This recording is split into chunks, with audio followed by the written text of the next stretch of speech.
Have ended day one of the Mohali test on 357 for 6. Virat Kohli's 100th test. This was a big occasion.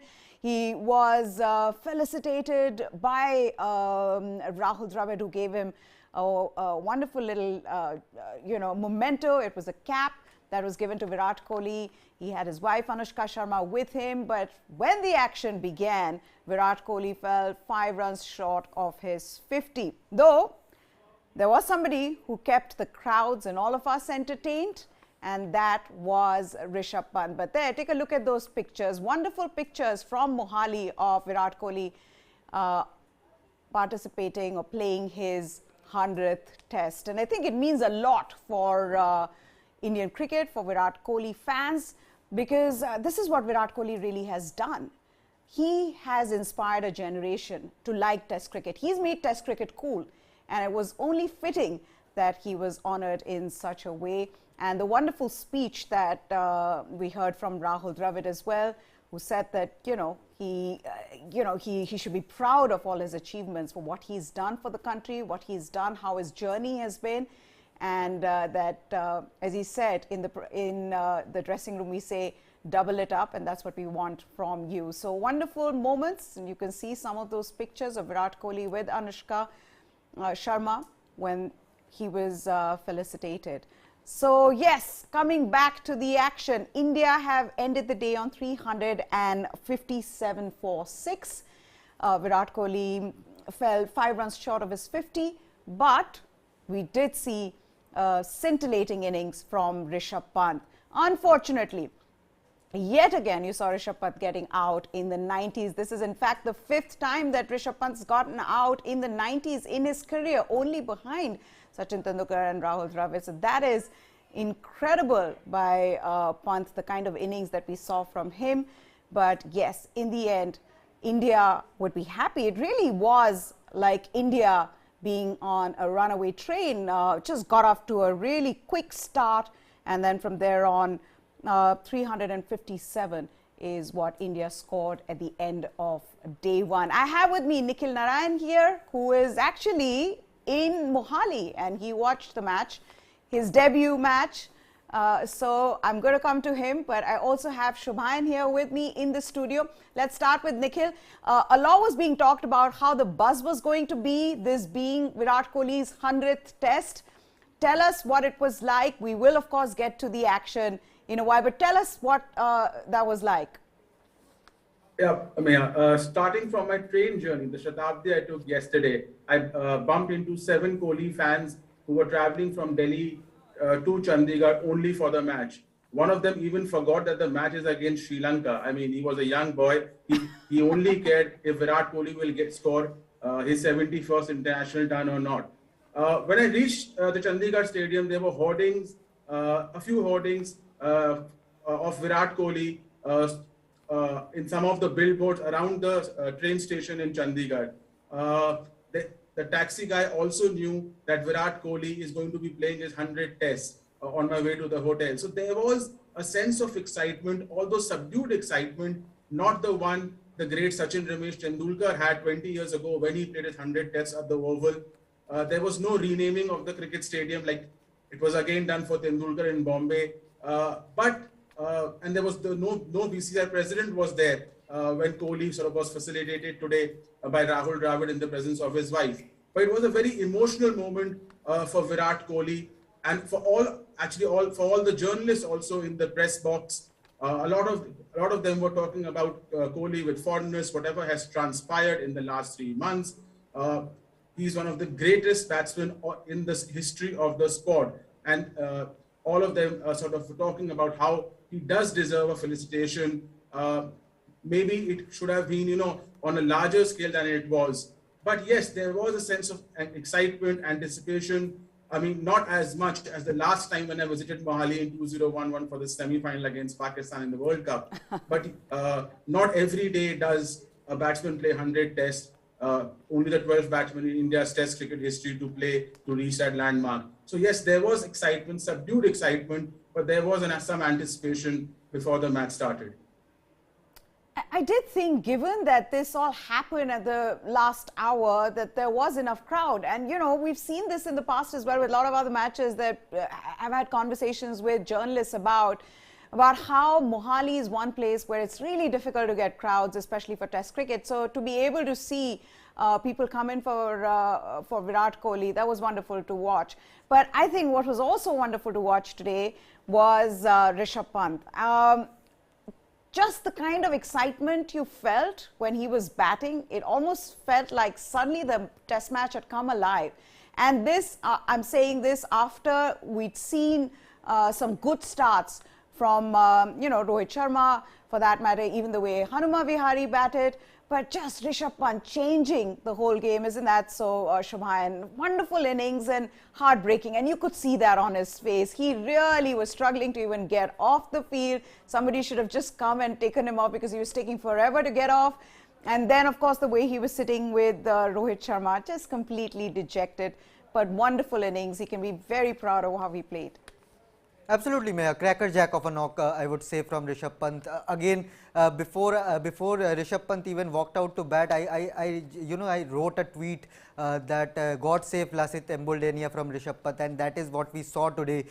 He is just making a mockery of all the spinners in the world. He took Nathan Lyon in Australia, and now we are seeing what he's doing with Lasith Embuldenia in Indian pitches, which is very helpful for spinners. And in this Mohali pitch, the spinners, Embuldenia, Dhananjay De Silva, these guys were getting some turn, and Rishabh Pant, he's capable of lighting up any stadium, any pitch in the world, and we all saw why he is being tipped as one of the most exciting talents who can take world cricket apart in the next decade. Yeah, that's right. The part that that I felt bad about, and I think Rishabh Pant himself would have realized, is that not very often do you see him get out to that defensive shot, right?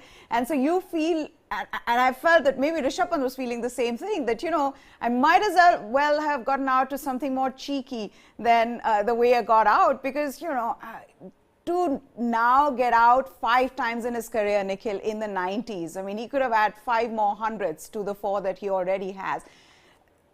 One thing is that he's been an incredible player, but the other thing is also this is just how Rishabh Pant plays. And, you know, you expect him to one day just light up the ground and then get out to some crazy shots.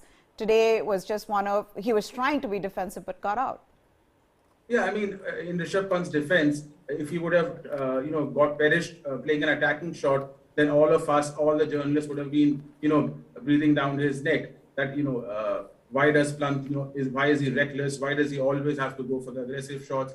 I don't think, Pant should feel bad that he's gotten out, in the 90s on so many occasions. What he did in Sydney, what he did in Brisbane, that 80 and 90 is, as significant, if not more than any 100 he has scored. So I think Rishabh Pant, what Rishabh Pant does, Mia, is when he comes in the lower order and he scores big runs at a very high strike rate.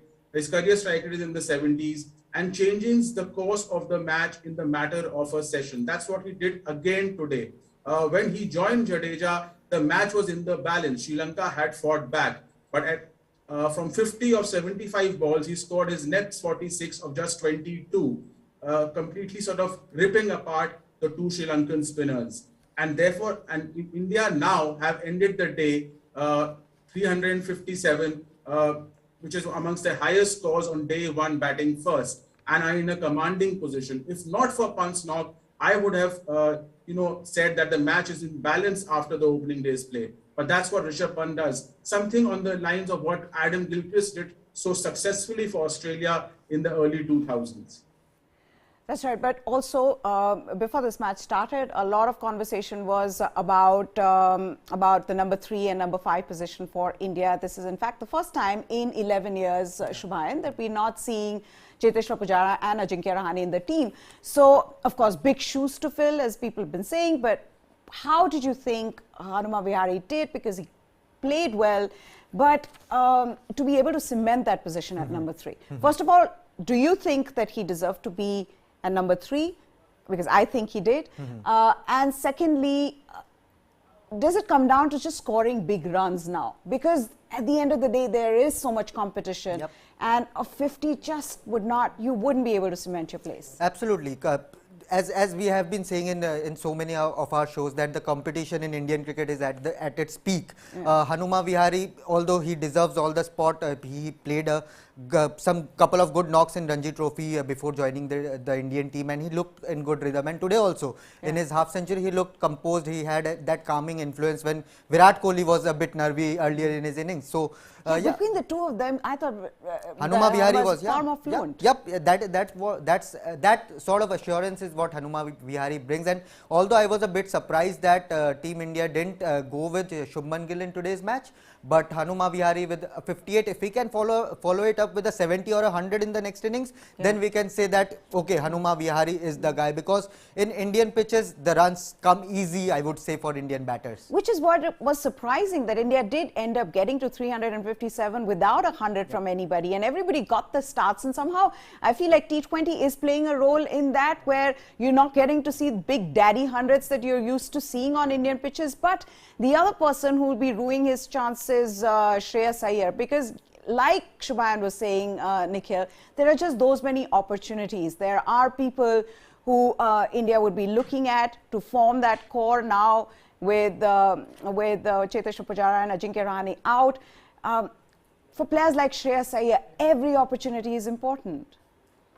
Absolutely, and test matches in India against weak opposition like Sri Lanka, West Indies, Bangladesh, they're like gold. You need to score a minimum of 100 runs in every match you play in India to cement a place.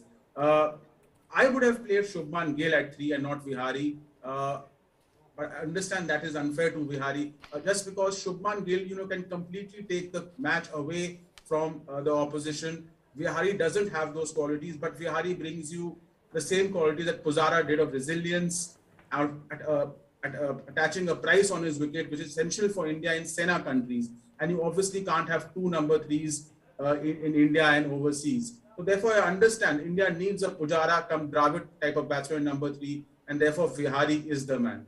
And yeah, I mean, Vihari's done everything for you. He's opened when you've asked him to. He's gone and played in difficult conditions, be it Australia, South Africa. You tell him, you call him, he's there. You've got to give him the opportunity of playing here. This is where he scored maximum number of runs in first-class cricket. I mean, this is where he needs to be given an opportunity as well. But quickly, gentlemen, we're running out of time.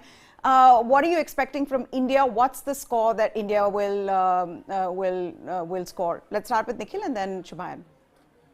I think India will score 410 all out tomorrow. Okay. What about you, Shubhayan? With Jayant Yadav to follow, I think I'll go with 450 to 480. Okay, I'll go somewhere in between. 430 is what I'm going to say. But the other thing being, why do I get a feeling that this is going to be a 4-day encounter and Ashwin and Jadeja are all over the Sri Lankans?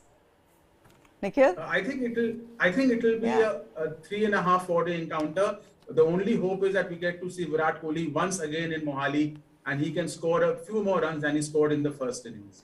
Absolutely. I think that is what even the fans would want. I mean, they're all coming there, and one thing I can tell you is that in that Mohali stadium, there's absolutely no shade. I could see fans struggling with their jackets and coats and trying to just enjoy the moment. But yeah, that's what fans would want from Virat Kohli, and no Indian's been able to do that. I think Ricky Ponting's the only one I know of. I'm sure there are others I don't know who scored 100 in his 100th test. Yeah. 6 players. Okay. So Ricky Ponting. 8 players. Okay, 6 or 8. No Indian has done it, is all I know. No Indian has done it. So maybe Virat Kohli will become the first Indian to do so. But all in all, India has ended the day in a very strong position. Nikhil Narayan, thank you so much. Shubhayan as well here to join us. India ending the day on very strong position, and hopefully you can expect them to carry on from here tomorrow. For now, that's it on this special. Goodbye. Thanks for watching.